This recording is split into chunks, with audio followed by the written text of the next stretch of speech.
record on this computer. No. Oh my God. Hold on, just 1 second. That's my cousin, Oh, okay. and I'll tend to that later. But since this is scheduled, let's go for it. Okay. Okay. Okay.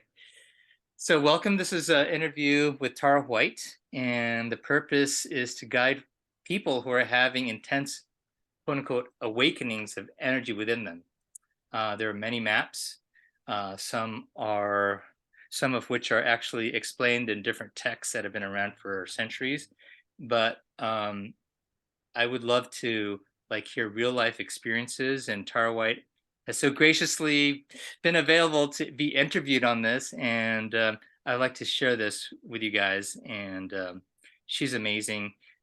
She's been my network chiropractor. She's been a mentor to me, and she's a very special person who has had some awakenings similar to those that I've heard from some of you, and I would love to share her experience as a way to like what's possible as you're moving through this, so you don't have to totally be in the contraction of it. There's some like maybe there even some tips and things that you can look at and question and just have a possibility around how you can navigate this. So, first of all, I want to just start with the first thing is like the event and the actual awakening event that actually happened for you. And if you wouldn't mind telling me when that happened and where, and just go into that part and just please share with the audience what that was like for you. Well, first of all, thank you, Koichi. I think you're amazing, and it's been such a pleasure working with you. And I think this is a great thing. And I really think that sharing um different people's experiences and what we went through and how we navigated that is so important, because as you said, more and more people are having these awakenings, and it's quite a navigation to get through them, especially in the beginning, because you're kind of reaching between the terrestrial world and all the other planes of existence and being, and you're not really sure how to be in one or the other. And sometimes I think that we feel like we're straddling them all. At least that's something that I really have felt. And so in the beginning, it was 2001, and I was at a network seminar called Healing in Paradise in Sicily, Italy, and off this little island called Formica. And I had never been to any sort of healing retreat before. Like my friends talked me into it, and I went in totally cold, having no idea what I was getting into.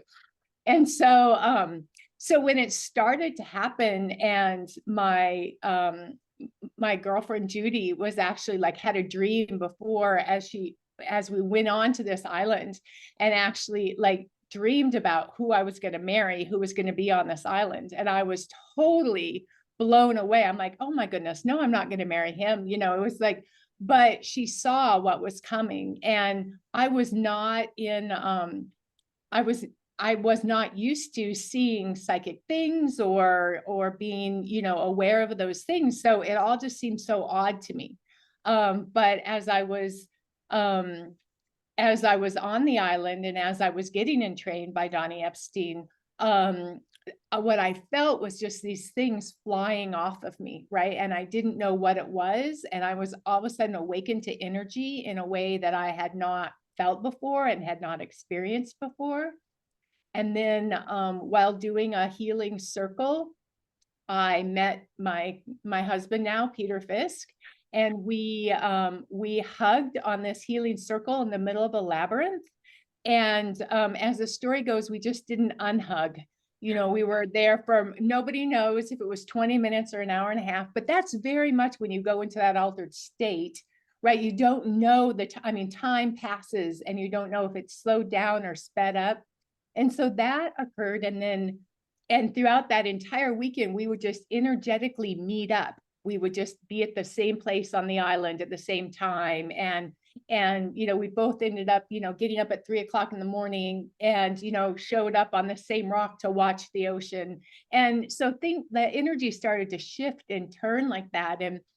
And I still had no idea what was happening. And it wasn't until I got off the island and I literally um, walked into a bank to exchange some money. And I'm a chiropractor and I had done applied kinesiology. And so I knew that organs were related to emotions. And I knew that, it was all held in the body. And all of a sudden my liver just started to freak out. And I knew my liver was related to anger, but I was like, I'm not angry. What's happening here? And next thing I know, this gentleman in front of me starts just yelling at the bank teller. And I just freak out internally, not externally, but I run out of the bank and I'm standing in the middle of Italy, not speaking Italian, and going, what just happened to me? What Mm. happened that weekend that actually made this transition?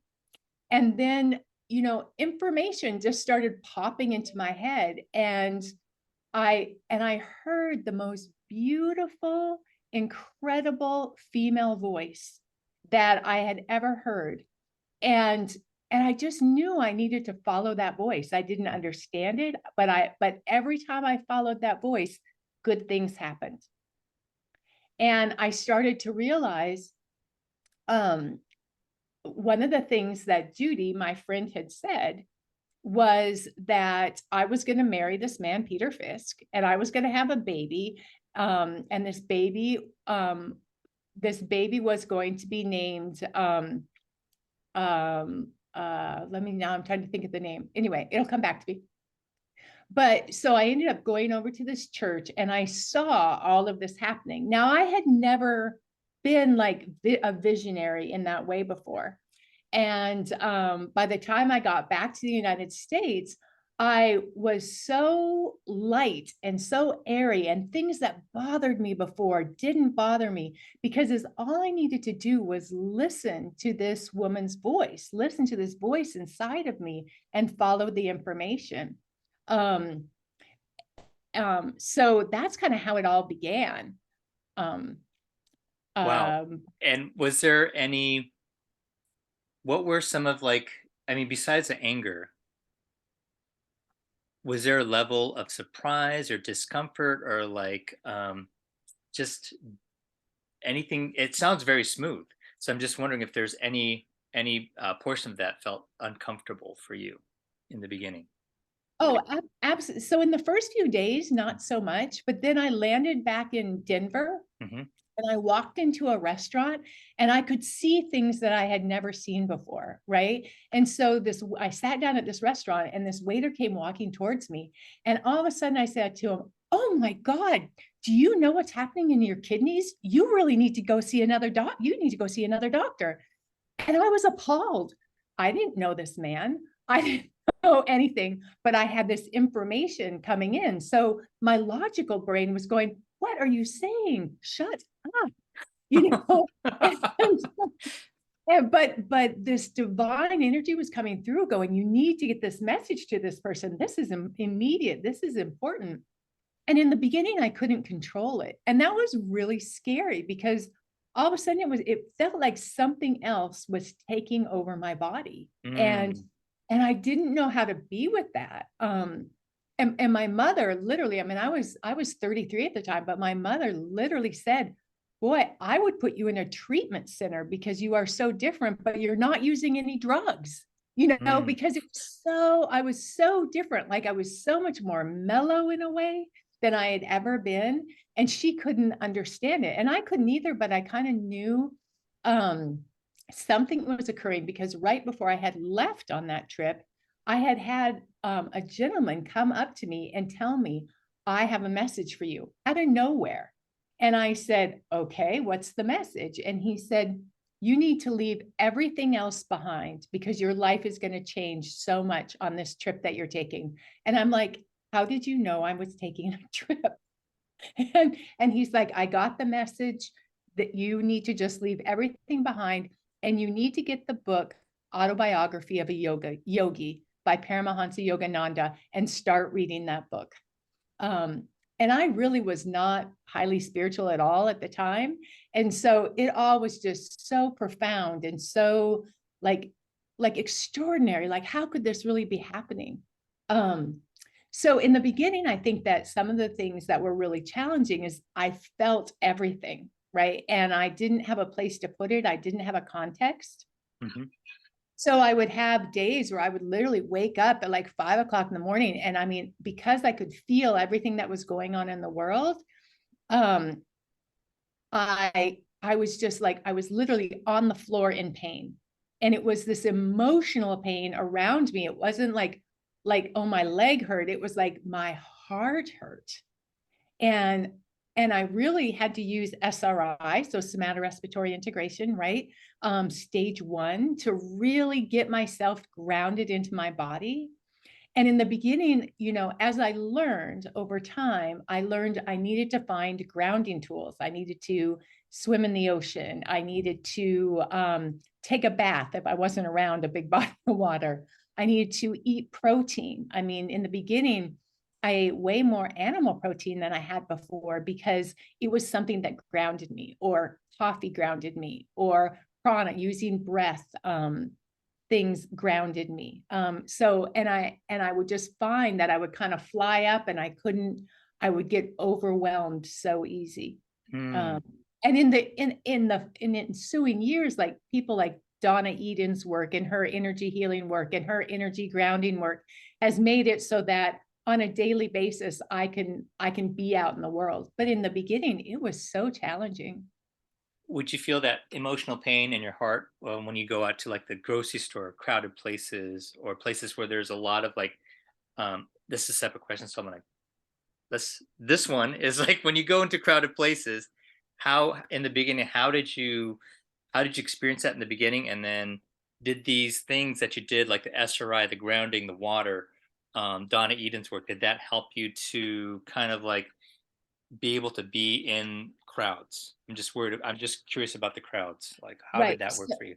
So in the beginning, when I didn't know how to how to handle this, in the beginning, I would go before I ever went into a crowd, I would go and get a double espresso. And that was I had to change my vibrational rate enough to not feel so much to be able to go into a crowd. Because otherwise it was like being at a concert and I could just hear everything and feel everything. So I would feel it in my heart, like this crushing sadness, and I would just burst into tears at nothing. But then other times I would just be so kind of blissed out. And I was just like, I could feel all the love in the world. And there didn't seem to be a pattern or a rhythm. So yes, over time, I mean, I really looked at this and realized this is a gift. And that I had just been given, and especially having this amazing voice that was speaking to me. And so my way of handling it was just to begin to pray and to meditate. Like, okay, what do I need to do to get through this meeting? What do I need to, because I was trying to build a practice and find out where I was, where do I want to be after chiropractic school? What do I need to be doing? And I realized that there was a me that maybe wanted it, but there was my higher self that was like, hello, I am leading the show now. And so if I would surrender to that and follow that, then things got easier in my body. And so I remember one time we were driving, I was actually out in California, and Peter and I were driving down the coast, and he wanted to go the main interstate. I wanted him to go over to 101 and go down the coast that way. And my guidance was, you need to go that way. And as we went down, he was like, no, we're going to go this other way. It's faster. And the pressure, like on my chest, it kept like repelling me back from the direction we were going. And I kept saying to him, it's getting harder for me to breathe. It's getting harder for me to breathe. We can't go this way. We can't go this way.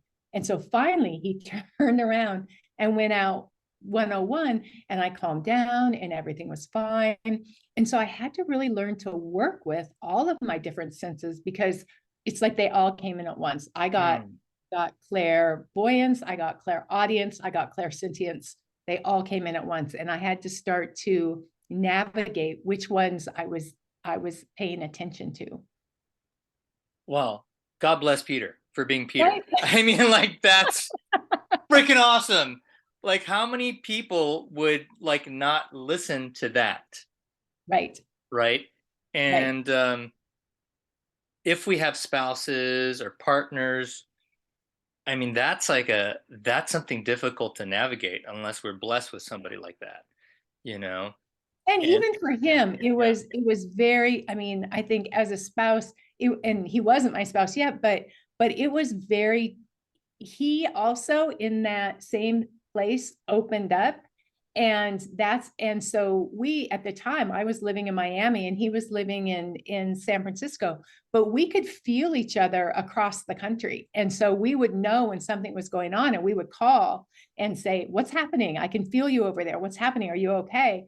And so, he had some of it himself. Mm, But the other thing that I would say to everybody is, our ego, at least in the way that I look at things, our ego is to be here to be in service to our soul. It's to be in service to our heart. And I know in a lot of spiritual traditions, they try to destroy the ego and stuff like that.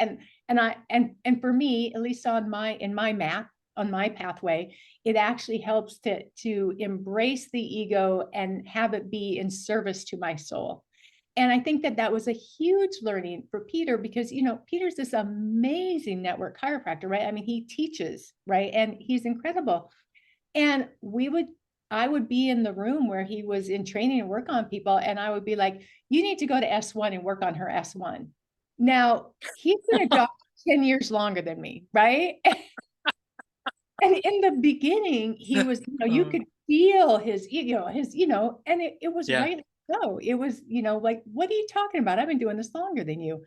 But sure, if when he did it, he would find, oh my gosh, and the person would literally comment, oh wow, whatever you did down there at my, and my tailbone, boy, that feels so much better.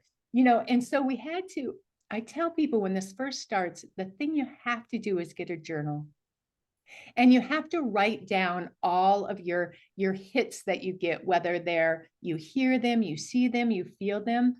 And then you have to just watch and see what happens, because it's literally like proving to your own ego that this voice is trustworthy. Mm. Once you can build that rapport between the ego and the soul, that it's like, oh, this is trustworthy, it gets easier, because in the beginning, your own ego is fighting it so much because it's just so different. At least that's been my experience. And No, for the I think that's very valuable because I mean, there's lots of, yeah, I'm glad you said something about the ego and the mind because we really do need it. And yeah, it's good to have quietude, but like I think there's a switch. Like sometimes we need to use our mind to figure stuff out too. right, If we get a hit, go this direction. Okay, now I got to figure out how to do Zoom and how to do recording and you know, right, right. those types of little things that we need our mind and ego to like work things out, right? Yeah, they really have to. Mhm. My understanding at this point, and right, my understanding is always growing. So it's like, you know, you think something today, and maybe 5 years from now, I'll be like, well, actually, I was wrong about that. But so, but at this point, it's that they really have to work together. And when they do, and if you think about it, you think about whole brain therapy, right? And you think about what your right brain does and your left brain does, and you're like, yeah, that's what you want. You want whole brain. You want your intuitive guidance and you want your intellectual and your analytical to actually work together. And to Mm, me, that makes sense. And mhm. that intuitive, it comes through all of our different senses. In the Bhagavad Gita, it says that the divine comes through the spine. And when I read that, I was like, oh my God, that is right. And the spine is where we get all the sensations in our body from. And so no wonder that's how the divine speaks to us, our own spirit, our soul, however we want to look at that. Yeah, not only speaks to us, but it also expresses. And Right. the way our skin, our smile, our eyes, our limbs, how it dances the divine out too. Absolutely. I mean, people will definitely tell me like when I'm, when I'm channeling information or I'm really tuned into the divine, they'll be like, "Oh my God, you glow. Your skin Mm, is so beautiful." And it doesn't do that. I mean, it doesn't do that all the time, but it's when that internal light of ours can just really emanate out and express. Yeah, it's just beautiful. you had mentioned you weren't even spiritual before, and this is kind of a whole paradigm shift for you. Um, I mean, did you read the autobiography of a yogi before you went to Italy? Oh no, oh no, I was a Or bit was that? resistant. Yeah. Okay, got it. I was a bit resistant, but I came back and this person who had given me a message, his name is Aldo, and a wonderful Frenchman, lovely, lovely person. And he actually kind of took me under his wing because he'd had an awakening himself. Hmm. And so I would get up in the morning and I would go and I would meet him at 3:30 in the morning, and we would go to the Krishna temple, and we would be there for the Krishna ceremony, right? And then once that was done, we would leave there and we would go to the ocean and we would swim in the ocean. And then and now so it was like we were working with the divinity of Krishna, and then we were working with the divinity of nature. And then at 8:30 every morning, I went to Catholic Mass because the voice that I heard, like 3 months later, I was at a seminar, and Anastasia Metcalf actually said to me, "Are you channeling the Blessed Mother?" And I had no idea what that meant. I mean, I didn't know what channeling meant, and I was like, "What?" But I burst into tears immediately Wow. and felt so unworthy. And I think that's a big thing that we go through. Like, oh my gosh, how am I? I mean, I've done a lot of things in my life prior to that I'm like, oh, I would, that's not exactly what I'm thinking. But I went and I walked over to this friend of mine, Rick Munn, right? Who Oh, another Rick, yeah. very spiritual, lovely friend of mine. And I said, "Rick, Anastasia said this to me." And Rick's like, "Of course." And and all of a sudden it explained all these things to me because when I was in Italy, I had picked up a rosary and I had it blessed, even though I didn't really know what a rosary was and what it did. And I got back, and is all I could wear is this kind of uh, periwinkle blue that is like a very Mother Mary blue. Like every piece of clothing I bought was that color. And so it was like I was trying to get it in the vibration. And if I went every time I went in the Catholic Church and went to Mass, I would get more messages and I would hear more and I would be calm. And I couldn't always listen to what the priest was saying, but I could understand what was being said in the Bible. And it didn't always match what the priest was saying. It was like I was getting my own education that was coming through. So I really worked with the different. I mean, then I went and I worked with Buddhists and what are those? So I haven't studied specifically with different teachers. I've just, whenever I've been called to, oh, what's the next one? What's the next one? That's how I've done it. And it's one time I asked my guide, I said, "Could I please have a human guide? This is hard." And they said, "No, because humans all have personalities and egos. And if you can just learn directly from us, it'll be more pure." And not that I won't Mm, make mistakes, because I've got my own ego to deal with, hmm. you know. And Yeah. so but that's my route. But I know lots of people have gurus and teachers, and each person has a different map, like you Hmm. said. That's beautiful. Um, so this opens up the possibility of like really getting direct from a celestial source versus a human source.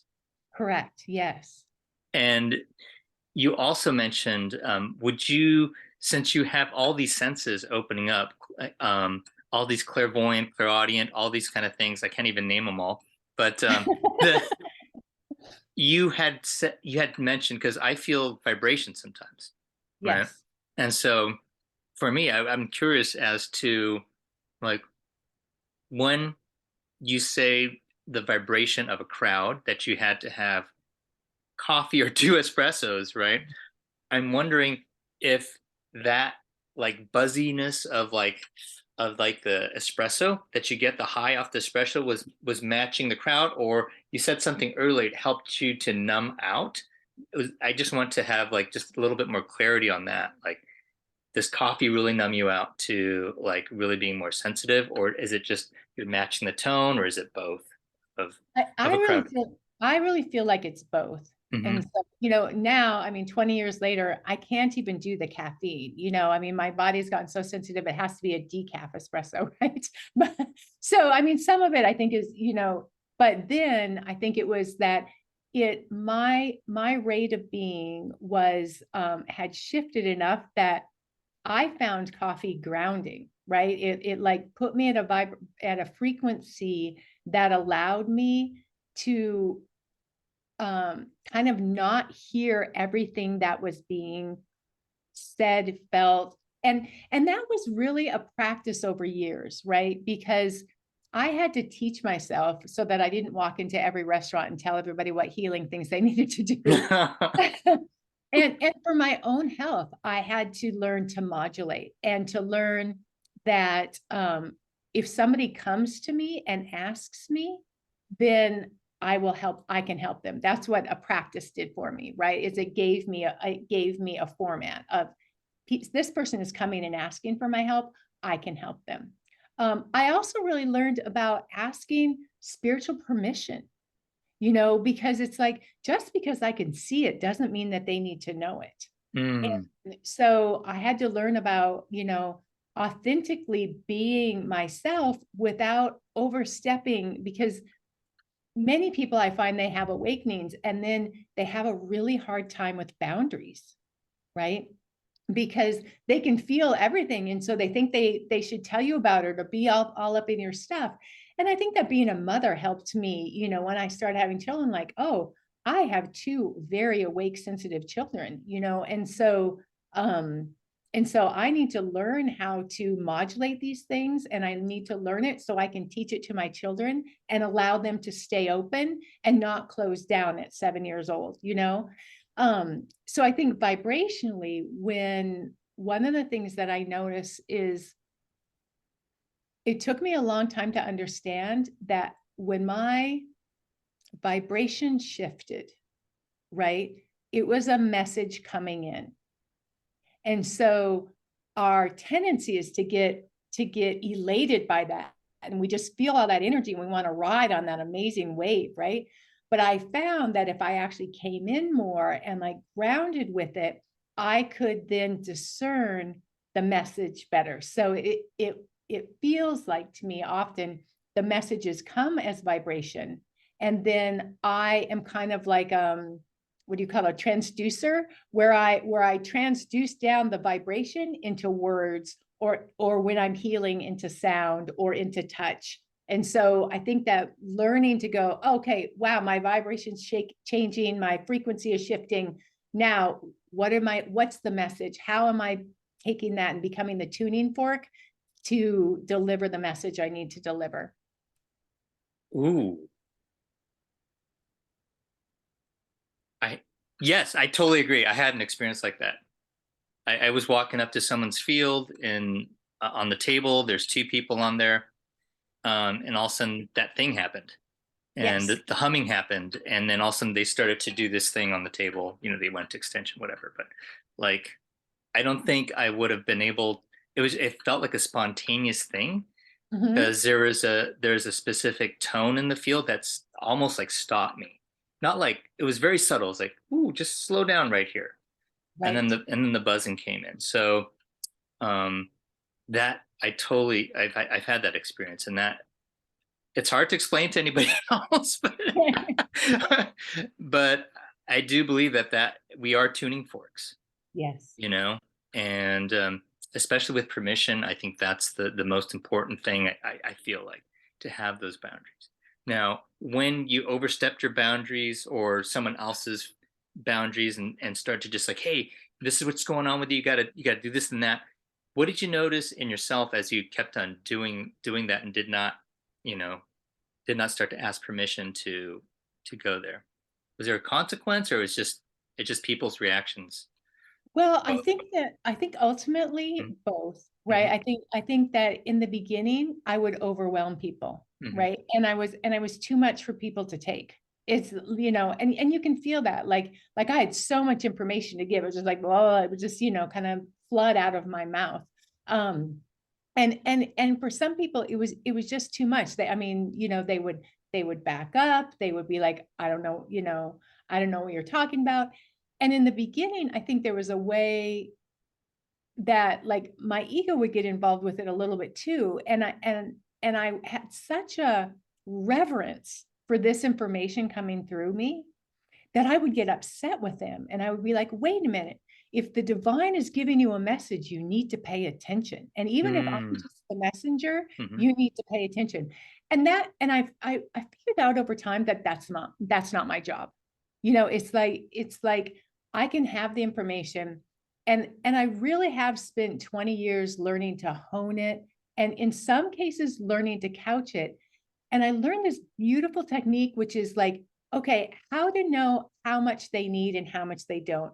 And it literally becomes a felt sense. It's like what you talked about, like, oh, I get slowed down, like I can just go blah, blah, blah, blah, blah, and tell you it all. Or I can slow down and pay attention to the different shifts. And I mm, know then when you've had enough, when that person, when the core of the message is delivered. And I would say one of the biggest things is don't water it down. You know, every time that I tried to make it into a, oh, I see a this and a this and a this, and I tried to say because so and so, like I tried to analyze it in any way, the message would get shifted and watered down. And so I learned to simply say, here's what I'm hearing, or here's what I see, and as purely as I possibly could. And the other thing I learned in the beginning that was so important is every message, and I had started a practice, you know, by this time. So I was working on, you know, a network practice, 4 people at a time and stuff. Every message that came that night when I was done working with people, I would go back through all of the messages because 90% of them were for me too. And so it mm, was my way of learning to be able to help others, but it was also, you know, so I was teaching and learning at the same time. And I think that having that humility and that understanding is so important, that, you know, all those messages, they had to do with me too. And they still do sometimes, you know, when I'm like, I hear something for somebody and I hear it 3 times and I'm like, okay, I'm going to say it even though I don't really know that person. And then I'm like, well, what part of that's for me? You know what? mm. And I think that because it's, we're all one.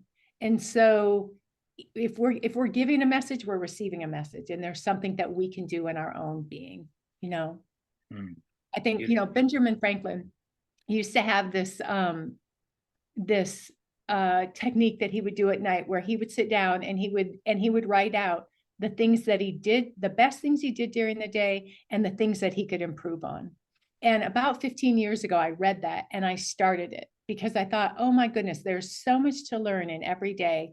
And so much of it is divine or mystical that comes through me, but it's also that I can do better and be more me, more authentic on the planet. So it's important to review that every day. And that, I mean, that's just been a great practice.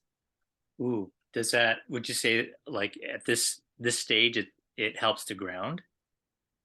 Yeah, Mhm, I would say that it does help to ground. I mean, I really believe that journaling is just essential to be able to pay attention to your analytical brain as well as the divine that's coming through, because that's, and especially longhand writing. I mean, and if you can allow yourself to longhand write, and even longhand write both hands, which was really, really powerful for me, you know, your dominant hand and your non-dominant hand, and let them speak to each other. I mean, because you really want to be able to integrate yourself after that awakening and let yourself really utilize those gifts. And so you need to take that time. And I think as much as I think meditation, you need to do it, I think that there's some pretty strong practices to do as well. and so one of those is journaling, right hand, left hand, what we've learned, what we can do better as a person. And then What I mean, you had mentioned SRI in the beginning, and you were doing stage one. How did that help you? I mean, I can imagine, but just if you could explain, like, how did that help you, and how would you explain it to someone who's never done SRI? Why would that be important? Well, I found that for me, I was so I use the word elated, but it was like I was so larger than myself, like the energy was so big that using SRI and finding peace in my body again would bring me back into my body. And I found that I could navigate the world better if I was at peace and had found peace in my body. And I mean, there were times where like the edge of my pinky finger was the only place there was peace, right? I mean, it's like, it isn't as easy as traditional SRI where you go to your three places and breathe. Like there were times where I was so blown out that I could feel the universe. I mean, one day, the tree cutters came at my friend's house, and I mean, I was on the floor crying because the trees were being hurt. Mm, And you just can't live in your life like that. mhm, That just and so you have to find ways to ground back into your body and go, yes, I feel you. I know that's happening. And and give the love and the compassion and the gratitude. I think that's another important thing is, really like I really found over time, the coherence of heart math is amazing to keep me grounded and in the divine at the same time, because I think that's what we're being. I think it's Carolyn Mace who said, we are mystics in the world. We don't get to go up and be on top of a mountain anymore. We're mystics in the world. And so we need to learn how to navigate that. And I think that really being able to be present in your body, that's, we sometimes, escape into our heads, and it's like, oh no, we want to be present in our bodies, and that's really important. And understand that our mind is a field around us, right? So we have to be able to understand that our bodies are these receptors and our minds are this field around us, and our soul is this information coming through. And as that charge happens, it can become overwhelming to our mhm. bodies. So we want to be able to bring it back home to our core. So SRI helped you bring it into your body, or sometimes into your pinky, Or into and my thinking, yeah. and then you had mentioned heart math. So is that the freeze frame method of feeling something grateful and then having it in your heart and breathing into your heart? Was there another method that you use with heart math to kind of um, kind of solidify that? Yeah, I think that method I really used, and one I've learned lately that actually works really great for coherence, but it also really helps the brain waves even out, is actually breathing in three. And as you breathe in three, you keep your hands at your belly and you push your belly button out into your fingers. And then as you exhale out for six, and you bring your belly all the way back. And so you're focusing the entire time on your belly button. So whereas a lot of heart math focuses on the heart, but this I find, because it's right at the dantian, really helps the core. And it's in for three breath, push your belly out for six, pull your belly back in, nose breathing is really what I have found is that really shifts the brainwave pattern into a very coherent state. And are you focusing on feeling at all when you're doing this, or visualization as you're doing this, or is it just purely feeling the dantian as you do this? Well, I totally love to put modalities together. Like I am like, oh, let's put this with this and this. And so of course, when I mix them up, the way that I do it is I actually put the heart math information together. So I bring that sense of gratitude, Mm, or compassion or love, into that situation. So, I think, it's either Joe Dispenzo or Greg Braden, they all have such amazing information about this, but they talk about you want to be coherent with your heart, and you want your heart and your mind to be coherent, and then you want all of that to be coherent with the earth, right? And mm. so I think right now I'm working on what is the technique that best makes me be coherent with all of those at one time, because that way I can be grounded in the awakening, and I can also like carry it forward, because I think one of the things that And I'm just going to shift a little bit, but one of the things that we run into is that we end up having these peak experiences, and then we fall back down, we crash back down, right? And what we want over time is sustainability of this, right? Yes, yes, We yes. want to be in that open-hearted, sustainable form, all the time. And yes, we want to be able to protect our energy, and there are good places to be open, and there are places that we have to be more protective. So I'm not saying you just run around with your heart wide open and get it, shot to smithereens. I'm saying, but I think that it's really important for us to want that sustainability. And I think that that's something that, in network has evolved, right? In like, instead of just having the peak experience and then going back down, it's like the levels of care created so that we could sustain it over time. And I feel like there's a way that, that that in order to be able to sustain it, you have to work with it.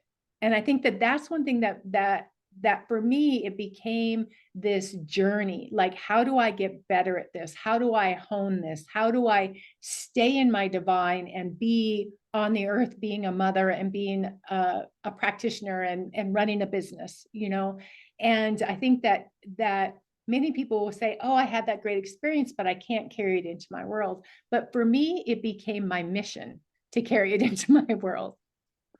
Okay, tell us the secrets to life. What is a way that you actually bring these peak experiences, sustain it, and put it forward into action? Like this is such an important piece for me personally, and I think for a lot of people, this is where it's at, right? Right. I think that I think the first thing is, and I mean, I know this may sound a little cliche, but it really is about surrendering. It really is about saying, okay, um, you know, really God's will be done here. My higher self will be done here, and let, thy will be my will. And Mm, and I think that then you start to take those things apart, and you really have to look inside yourself and go, what am I resisting here?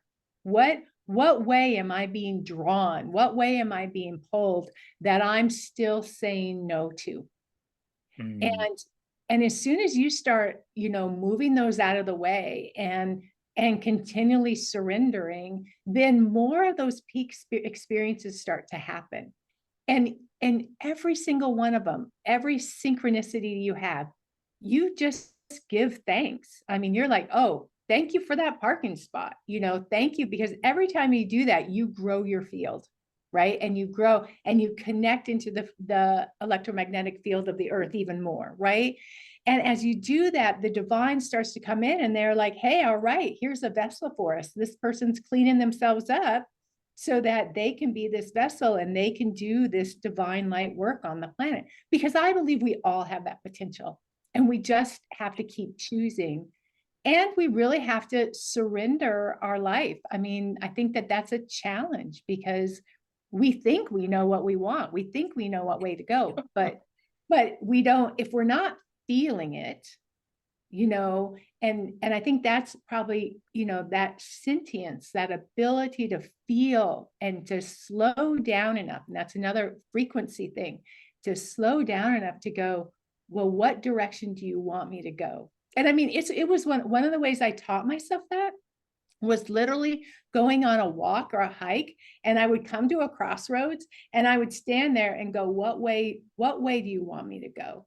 And I would wait until I would feel my body start to pull one way, and I would like, oh, okay, and then I would go down that track, and I would, and so that I got used to it in nature. So then in the world, I could feel that pull again, and I could go, oh yeah, I need to go over there. And then, oh my goodness, look, I met this person, and now we're going to do this, and now we're going to do that. And the synchronicities keep happening. And I wow. think that you have to teach yourself that ability to slow down enough to feel. And that is a challenge in our world.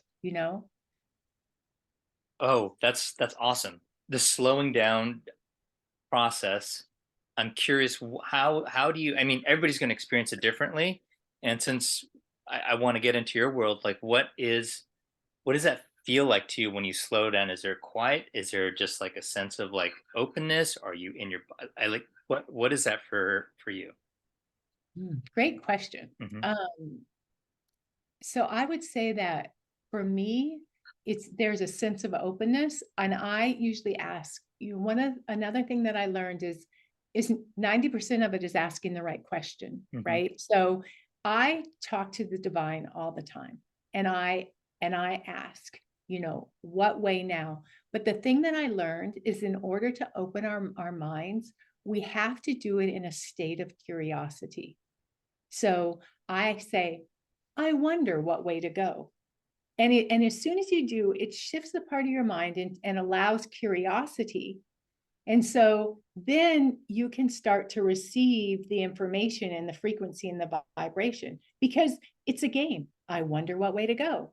And so in me, I kind of feel that opening around my head, and then I feel the opening in my heart. Everything becomes still, and then I start to feel like almost like a rope is pulling me forward a little bit, like, oh, this way. Or if that day it isn't a if it isn't a felt sense as much, and that day I'm having visual, more of a clairaudient moment, then I'll see light. One way will look brighter than another one, you know.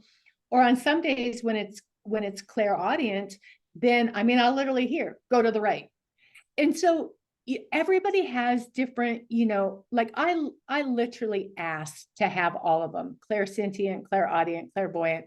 Not sure why I did, but I remember asking. And so, but it's a great thing to be able to teach, right? Because most people have one that's stronger than another. And the first thing to do is figure out which one's your strongest one, because you want to build them, in my map, I built them one at a time.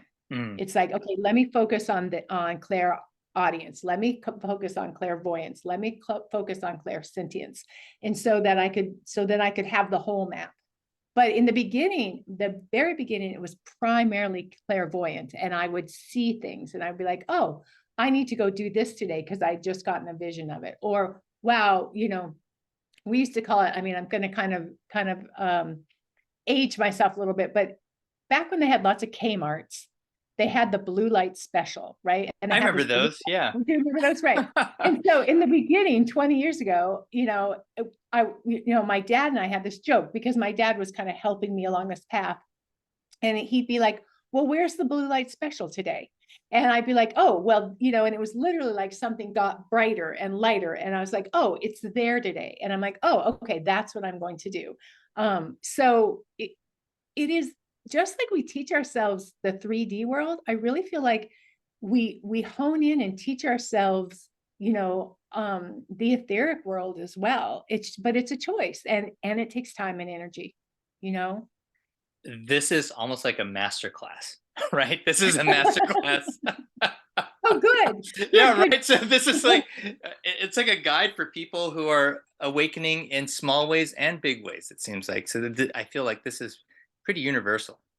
Right. Yeah. You And I know? think, Yeah. Yeah. the thing I would say is Hmm. pick one. Hmm. Just Pick one. of all the different things I said today, Mhm. pick one and just work with one for a few months. And then it'll just start to grow. And again, that proves to your own ego, whoa, this stuff really works. And that used to be my joke. I would be like, something would happen, and Peter and I, or my dad and I'd be like, oh my gosh, this stuff really works. And we know it did, because we see it over and over. But sometimes our brain just needs, our mind needs to be like, oh, this is okay. This is okay. This is okay. What a what a statement, right? I think that that could sum it up for people who are actually working through this and people who are are inching into this world of the invisible, as I like to call it. It's an invisible world because not a lot of people see it, you know. Right. And I And think yeah. that's new to that. Actually, it took me a long time to understand that, because I see the invisible world just like I see the visible world. Like I see them 50-50, and it did take me a long time to become okay with that. So be compassionate with yourself, Mm, because, you know, about 80% of the world doesn't see it and probably won't, and if you're the 20% that gets to, oh my gosh, what a grace. What a phenomenally wonderful way to live. And I know people have said, it doesn't that feel like a curse? And I'm like, no, and it's a Mm, choice because yeah, I mean, sometimes is it overwhelming to hear everything that people are thinking when I walk into a room? Yeah, that's kind of tough sometimes. But I still find it to be a blessing because when that happens, I know that I'm there for a reason. And I know something is going to occur that is going to help somebody or help me, which helps us all. So, oh, thank you so much for your time, Tara. I almost called you Amy, but Tara. all right, I'm so all right. sorry. Um, is there any besides pick one? I think that's a great way to like guide people. Pick one, focus on it for a few months. Right. Um, any other words of wisdom that you would give the person who was waking up back then, 20 years ago or 21 years ago? Oh, great question. Mhm. I really would say to her, it's all going to be okay. Better than okay. Because it was scary. It was scary, and I had no clue what was happening to me. And so I would just say I mean, it is better than I possibly could have imagined. And wow. Thank you so much. Thank you. Thank you.